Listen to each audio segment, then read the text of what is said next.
अभी कोई लड़का कोई लड़की लेके भाग जाए अपने माशरे से, समाज से, गांव से, और होता ही है, होता है ऐसा। अभी पंचायत बैठेगी और मौलाना जर्जी साहब गांव के सरपंच हैं, लड़का लड़की दोनों को बिठाया जाएगा, बुलाया जाएगा और कहा जाएगा तुम लेके भागे थे कि हाँ भागे थे। अच्छा, लड़की वाला कहेगा मेरी लड़की की जिंदगी बर्बाद हो गई, अब शादी करो मेरी बेटी के साथ। वो कहेगा शादी नहीं करूंगा तेरी बेटी के साथ।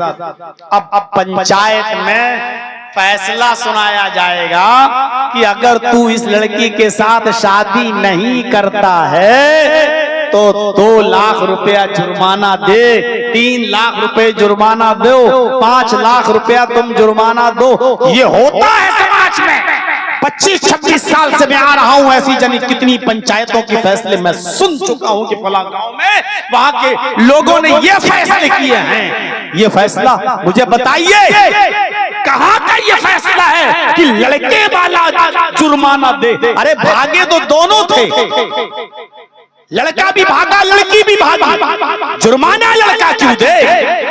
सवाल यह पैदा होता है कि जुर्माना लड़का क्यों दे? साहब वो लड़की को लेके भाग गया, लड़की को जबरदस्ती लेके भागा, भागने में तो तेरी लड़की भी बराबर की शरीक थी। बगैर लड़की के इशारे के लड़का भगा ही नहीं सकता, लड़की हो ही नहीं सकता। कुरान कहता है कि जिना की शुरुआत लड़की की तरफ से पहले होती है, लड़के की तरफ से नहीं। अज़ानियतु वज़्ज़ानी फजलिदू कुल्ल वाहिदतिन मिनहुमा मियता जिल्दा। जिना करने वाली औरत और जिना करने वाला मर्द, देख रहे हैं औरत का लफ्ज पहले आया है, क्योंकि जिना कोई लड़का उस वक्त तक नहीं करता जब तक कि लड़की तैयार ना हो। किसी की हिम्मत है कोई जबरदस्ती किसी लड़की की इज्जत व आबरू से खेल ले? लड़का जब लड़की को लेके भागता है तो लड़की की मर्जी के बगैर नहीं। समाज में रहने वाले सरपंचों, कयामत के दिन अपने रब को क्या जवाब दोगे जो ये फैसला सुनाते हो कि लड़का जुर्माना दे और लड़के वाले जुर्माना दें? लड़की को उसकी जिंदगी के साथ खिलवाड़ हुआ है। अरे भाइयों, ये अदल इंसाफ का तकाजा नहीं है, इसलिए फैसला और अदल इंसाफ, अदल बिल्कुल मसाफी होना चाहिए, बराबर होना चाहिए। इसलिए ऐसा फैसला मत करो जो एक तरफा हो। लड़का लड़की दोनों भागे, जुर्माना दो तो दोनों दे, और न दे तो लड़के वाला क्यों दे? सब शादी क्यों नहीं कर रहा? जब लेके भागा तो शादी करे। क्या उसने ये वादा किया था पहले कि हम शादी करेंगे? और अगर उसने वादा किया था तो लड़की भागी क्यों? जब वो तैयार था शादी के लिए तो तूने शादी क्यों नहीं की? क्यों तू भागी उसके साथ? मेरे भाइयों, अदल और इंसाफ को कभी फरामोश मत होने देना। ये पहला लफ्ज है अल्लाह के नबी ने बताया, जो अदल और इंसाफ नहीं करता वो कयामत के दिन अर्श के साए में उसको जगह नहीं मिलेगी। अर्श के साए में जगह पाना है, जन्नत जहन्नम तो बात की चीज है। पहले तो अर्श, पहले तो सूरज की गर्मी से, मैदान महशर की तकलीफ से निपटो। जिस दिन का हाल ये होगा कि लोग एक दूसरे से भाग रहे होंगे। यौमा यफिर्रुल मरउ मिन अखीहि व उम्मिहि व अबीहि व साहिबतिहि व बनीहि। यौमा यफिर्रुल मरउ मिन अखीहि, आदमी अपने भाई को देखकर भागेगा। वो उम्मी व अबी, बेटा अपनी माँ को देखकर भागेगा, अपने बाप को देखकर भागेगा। वह साहिबतिही व बनी, अपनी बीवी को देखकर शौहर भागेगा।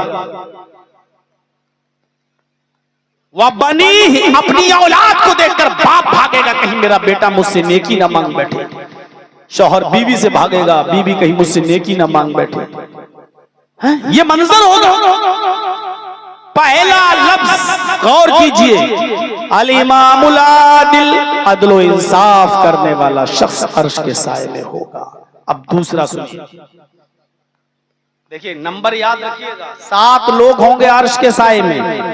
पहला बता दिया अदल करने वाला, अब दूसरा बताने जा रहा हूं। 7 चीजें याद रखिएगा। मैं जलसा खत्म होने से पहले किसी को भी खड़ा करके पूछ सकता हूं ये 7 चीजें क्या हैं जो मैंने बताई। मेरा कोई भरोसा नहीं, मैं किसी को भी पूछ सकता हूं, बाद में बेइज्जती होगी तो मत कहना मौलाना हम ही को क्यों खड़ा किए हो। ये 7 चीजें नोट रखना। पहली चीज अदल करने वाला, और दूसरी चीज, दूसरा कौन शख्स अर्श के साए में होगा, वशाबुन नशा फी इबादतिल्लाह, वशाबुन नशा फी इबादतिल्लाह। दूसरा वो आदमी अर्श के साए में होगा, वो जवान जो अपने रब की इबादत में लगा हुआ है। जवानी की इबादत अल्लाह को बड़ी पसंद है। जवानी की इबादत पैदा होने से लेकर 10 साल तक, 11 ये बचपना कहलाता है। 10 साल के बाद जब बच्चे का बालिग हो जाए, उसको रात में ख्वाब देखकर एहतिलाम होना शुरू हो जाए, बिस्तर पर वो नापाक होना शुरू हो जाए, तो वहां से उसकी नौजवानी शुरू होती है और 25 साल तक वो नौजवान रहता है। 25 साल से लेकर 40 साल तक ये जवानी कहलाती है। 40 साल से लेकर 55 साल तक ये अधेड़ उम्र की कहलाता है, और 55 साल से लेकर आखिर पूरी जिंदगी तक ये बुढ़ापा कहलाता है। मेरे भाइयों, यहां ये सोचिएगा कि दूसरी चीज जो अल्लाह के नबी ने बताई वो क्या है, वशाबुन नशा फी इबादतिल्लाह, वो नौजवान और जवान आदमी जो अपने रब की इबादत में लगा हुआ है। जवानी की इबादत अल्लाह को पसंद है। बुढ़ापे में तो सब मस्जिद पकड़ लेते हैं। 4 लड़कियां थी, चारों की शादी हो गई, 2 बेटे थे, सबकी शादी हो गई। अब क्या करते, अब तो अल्लाह अल्लाह करने के दिन आ गए। अब अल्लाह अल्लाह करने के दिन आए हैं, क्या करना, सब अल्लाह अल्लाह करना है, क्या करना है। अब तो पूरी जिंदगी गुजारी ली है, पकड़ी छड़ी, अजान की आवाज आई, चले गए मस्जिद में, नमाज खत्म हुई, आ गए, बच्चे कमाने लगे, खिला रहे हैं, पिला रहे हैं। अब तो तुम कर ही लोगे, अब तो कोई और काम करने के लायक नहीं हो, तो मस्जिद भी नहीं जाओगे, मस्जिद भी अब नहीं जाओगे। ये इबादत ठीक है, करना चाहिए, लेकिन इबादत ये पसंद नहीं है। इबादत तो वो पसंद है जो जवानी के अंदर की जाए। इस वक्त आप जवानी में अल्लाह की राह में 1 रुपया खर्च करेंगे, अल्लाह की कसम बुढ़ापे में और मौत के वक्त 1 लाख रुपया भी अगर खर्च करेंगे तो 1 लाख रुपया खर्च करने पर भी वो आपको अजर नहीं मिलेगा जो जवानी में 1 रुपया अल्लाह की राह में सदका और खैरात करने का हमें और आपको मिलेगा। कैसी इबादत, अल्लाह के नबी ने हुक्म दिया कि इस लड़की का हाथ काट डालो। बड़े बड़े सहाबा इकट्ठे हो गए, नहीं बड़े ऊंचे घर की लड़की है, बड़े ऊंचे घर की लड़की है, अगर इस लड़की का हाथ कट गया तो हमारी नाक कट जाएगी, समाज में हम चेहरा दिखाने के लायक नहीं होंगे। लेकिन अल्लाह के रसूल से ये बात कहे कौन, अल्लाह के नबी सल्लल्लाहु अलैहि वसल्लम किसकी बात मानेंगे।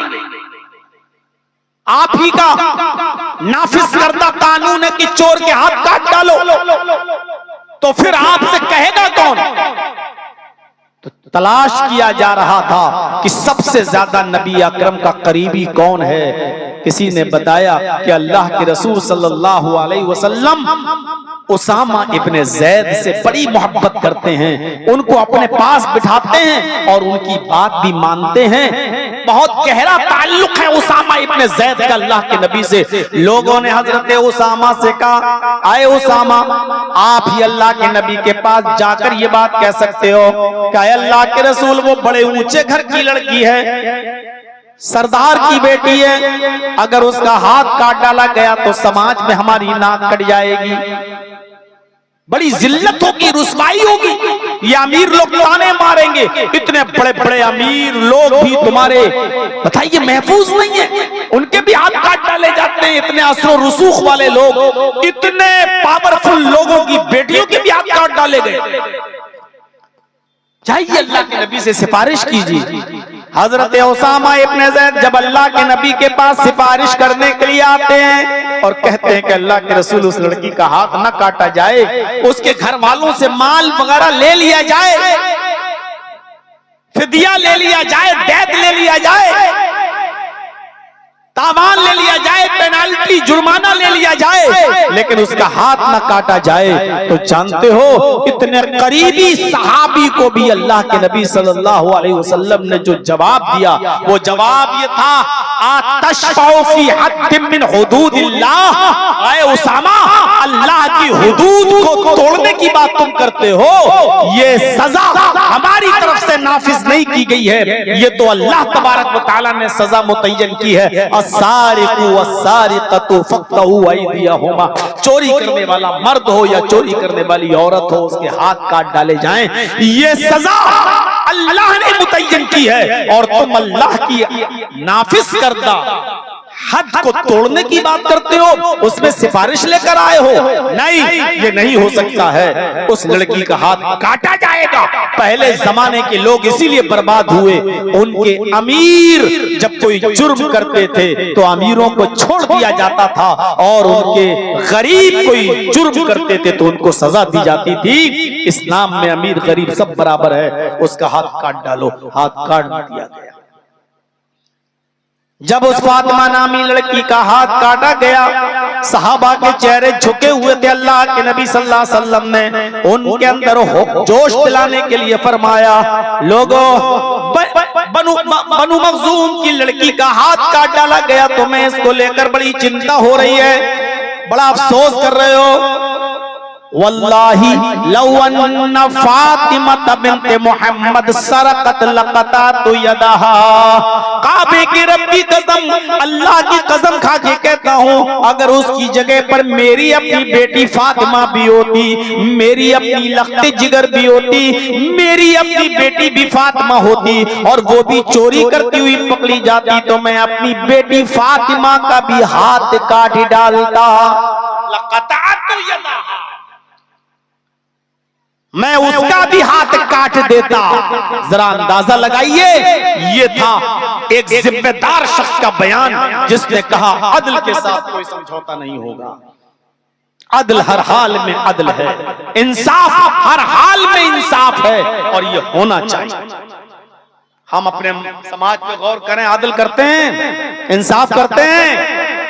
कितने लोग ऐसे हैं जिन्होंने अभी अपने बड़े बूढ़ों के सामने और घर वालों के सामने और कई लोगों को इकट्ठा करके ये कह दिया हो कि लोगों सुन लो, मैं अपने तमाम बेटे बेटियों की मौजूदगी में इस बात का ऐलान करता हूं और वसीयत करता हूं कि मेरे इंतकाल के बाद जमीन का बंटवारा, जायदाद का बंटवारा, मेरी विरासत का बंटवारा कुरान और हदीस की रोशनी में कर देना।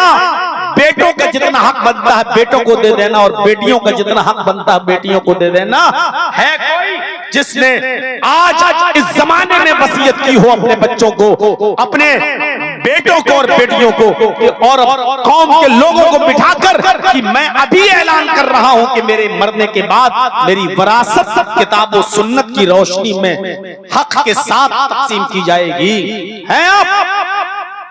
और आप मरते हैं तो क्या आपका बेटा आपकी बहन को यानी अपनी फूफी को भाई की विरासत में से हक देता है? भाई की विरासत में बहन का भी हक है। बहन यानी बेटी होने की हैसियत से बाप की विरासत से भी हक पाएगी, और बहन होने की हैसियत से भाई की विरासत से में से भी हक पाएगी। जैसे मेरी बहन है, मेरे बाप के विरासत में भी वो हकदार है, और फिर मेरी बहन है, मुझे जो विरासत मिलेगी मेरी विरासत में भी मेरी बहन का हक है। क्या कोई है जो अपनी बेटी को भी हक देता हो, और कोई भाई है जो अपनी बहन को हक देता हो, या भाई के मरने के बाद भाई के बेटे अपनी फूफी को हक अदा करते हो? है ऐसा? अदल इंसाफ करने वाला शख्स कयामत के दिन अर्श के साए में होगा। हम अपने गरीबानों में झांक कर देखें कि हम अदल कर रहे हैं, हम इंसाफ कर रहे हैं बेटों के साथ और बेटियों के साथ, हमारा इंसाफ है?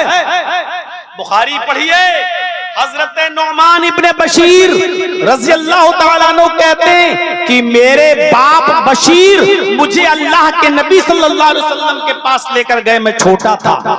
हजरत नुअमान इब्ने बशीर कहते हैं कि मुझे मेरे बाप यानी बशीर अल्लाह के नबी के पास लेकर गए हैं और कहा, मेरा हाथ पकड़ कर कहे, अल्लाह के नबी ये मेरा बेटा है, मैं आपको गवाह बनाता हूं, ये मेरा बेटा है, मैं अपने इस बेटे को एक बाग तोहफा दे रहा हूं। मेरा जो बाग है, मैं वो बाग, वो गार्डन अपने इस बेटे को हदिया दे रहा हूं, तोहफे में दे रहा हूं। आए अल्लाह के रसूल, आप गवाह रहिए, मैंने वो बाग अपने बेटे को दे दिया, नौमान को दे दिया।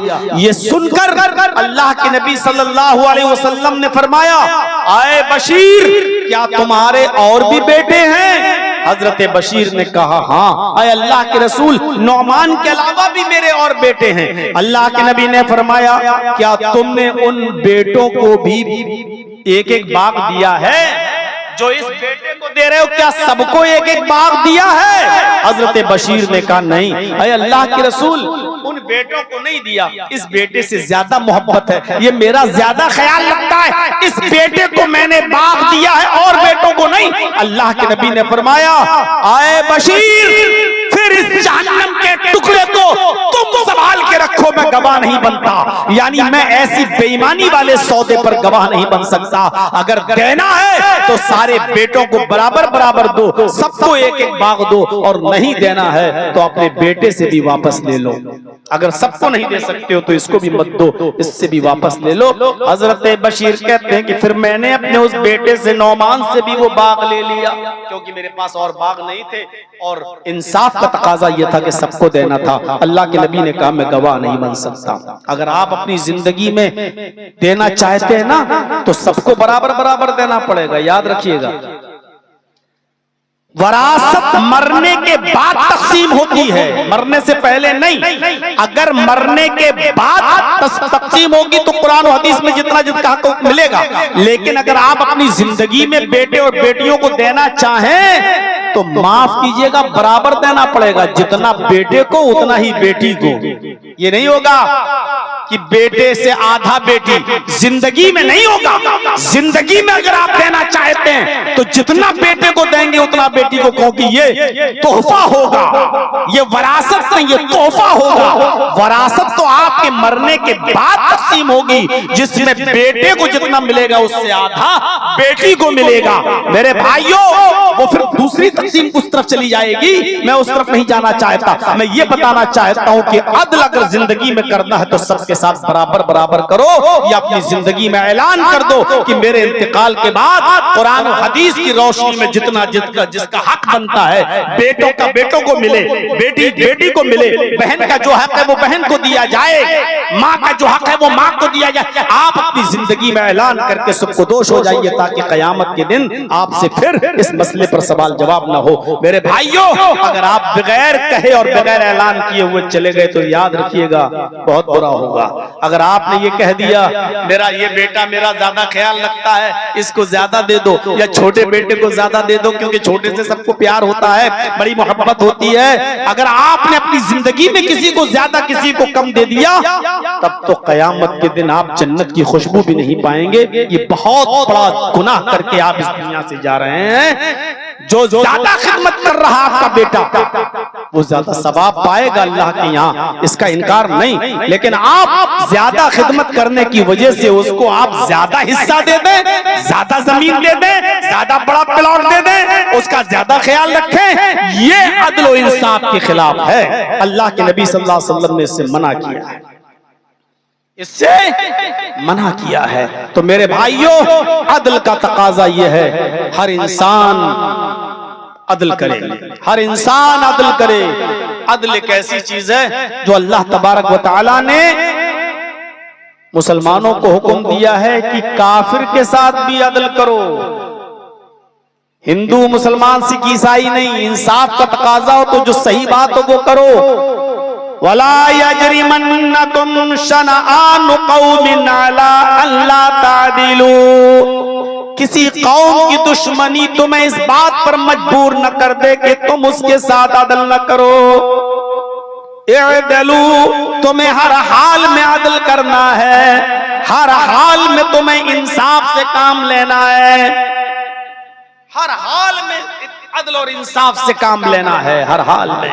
जब अंग्रेजों की हुकूमत थी ना, तो एक जमीन का झगड़ा था, जमीन का झगड़ा। हिंदू कहते थे ये हमारी जमीन है, मुसलमान कहते थे ये हमारी जमीन है। ब्रिटिश गवर्नमेंट में जब ये अदालत में मुकदमा गया तो जज परेशान था, अंग्रेज जज सोचने लगा कि मैं क्या करूं, किसको ये जमीन दूं। तो आखिरकार उसने ये फैसला किया कि कोई ऐसा आदमी बताओ जिसकी गवाही हिंदू भी मान ले और मुसलमान भी मान ले। हिंदुओं से कहा क्या तुम्हारे पास ऐसा कोई गवाह है जिसकी गवाही तुम आंख बंद करके मान लो? और मुसलमान से पूछा, मुसलमानों ने मना कर दिया कि मेरे पास ऐसा कोई गवाह नहीं। हिंदुओं से पूछा कि तुम्हारे पास ऐसा कोई गवाह है जिसकी गवाही तुम भी मान लो और ये भी मान ले? हिंदुओं ने कहा हाँ हमारे पास एक गवाह है, और उन्होंने एक मुसलमान बुजुर्ग का बूढ़े आदमी का नाम बताया। हिंदू भाइयों ने एक मुसलमान बुजुर्ग और बूढ़े आदमी का नाम बताया। मुसलमान देखते रह गए। मुसलमानों ने कहा क्या उस बुजुर्ग उस बूढ़े आदमी की गवाही तुम मान लोगे? हिंदुओं ने कहा कि हाँ हम मान लेंगे। मुसलमानों ने कहा कि अगर तुम उस बूढ़े आदमी की और बुजुर्ग की बात मानने के लिए तैयार हो, वो तो हमारी कौम का है, हम भी उसकी गवाही मानने के लिए तैयार हैं। जज ने कहा जब तुम दोनों उसकी गवाही मानने के लिए तैयार हो तो फिर उसको बुलाओ। हिंदुओं ने कहा जज साहब परेशानी ये है कि वो यहां नहीं आएगा। कहा क्यों? कहा कि उस मुसलमान बुजुर्ग ने, उस बूढ़े आदमी ने ये कसम खाई है कि मैं किसी फिरंगी का, किसी अंग्रेज का चेहरा नहीं देखूंगा, और आप इस कुर्सी पर बैठकर, फैसले की अदालत में बैठकर आप कुर्सी पर बैठे हैं, वो आपका चेहरा नहीं देखेगा। जज ने कहा कि मामला बड़ा पेचीदा है, उसने अगर मेरे चेहरे को न देखने की कसम खाई है तो मैं उसकी कसम को तोड़ूंगा नहीं। एक पर्दा डाल दिया जाएगा, उससे कहो कि तुम गवाही देने आओ, जज के ऊपर तुम्हारी नजर नहीं पड़ेगी, तुम जज का चेहरा नहीं देख सकोगे। बहरहाल उस बुजुर्ग को लाया गया, उस मुसलमान आदमी को। उस मुसलमान आदमी की इस वादे को भी पूरा किया गया और जज ने एक पर्दा डलवा लिया अपने सामने। ब्रिटिश कोर्ट के अंदर ये मुसलमान बेचारा, ये बुजुर्ग आदमी जब कोर्ट के अंदर जाता है, कटघरे में खड़ा होता है, जज साहब ने गरजदार आवाज में कहा हिंदू भी तुम्हें अपना गवाह मानते हैं और मुसलमान भी। तुम्हारे अलावा कोई ऐसा आदमी मुझे नहीं मिला कि जिसको दोनों लोग मान लें। तुम्हारी गवाही इस मुकदमे का फैसला अच्छी तरीके से करवा सकती है और मुझे भी आसानी होगी। इसलिए मैं तुमसे ये पूछना चाहता हूँ कि ये फला फला जमीन जिस पर मुसलमान कहते हैं ये हमारी है और हिंदू कहते हैं ये हमारी है, तुम इंसाफ के साथ बताओ, सच्ची गवाही देकर बताओ कि ये जमीन का असली मालिक कौन है।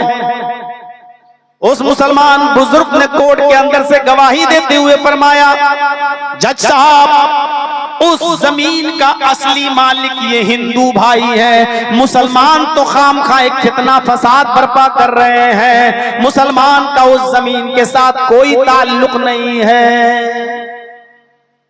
इसके बाद जज साहब ने वो जमीन हिंदू भाइयों के सुपुर्द कर दी मुसलमान की गवाही पर। थोड़ा सा मुसलमानों को ताज्जुब तो हुआ, लेकिन चूंकि वो पहले कह चुके थे कि मुझे उसकी गवाही पर कोई एतराज नहीं, मुसलमानों को थोड़ी सी तकलीफ हुई। लेकिन कितने हिंदू ऐसे थे जो उस मुसलमान आदमी की गवाही के बाद वहां कलमा पढ़ रहे थे और इस्लाम कबूल कर रहे थे और ये कह रहे थे अपनी जबान से अशहदु अल्ला इलाहा इल्लल्लाह व अशहदु अन्ना मुहम्मदन अब्दुहु व रसूलुहु। ये कलमा पढ़कर इस्लाम कबूल कर रहे थे, ये जानकर कि मुसलमान कभी झूठ नहीं बोलता है, उसकी सच्ची गवाही है। इस मुसलमान की गवाही की बुनियाद पर मेरे भाइयों बहुत से गैर मुस्लिमों का दिल इस गवाही, इस बुजुर्ग ने जीत लिया। ये था अदल का तकाजा, ये था इंसाफ का तकाजा। हम इंसाफ करते हैं।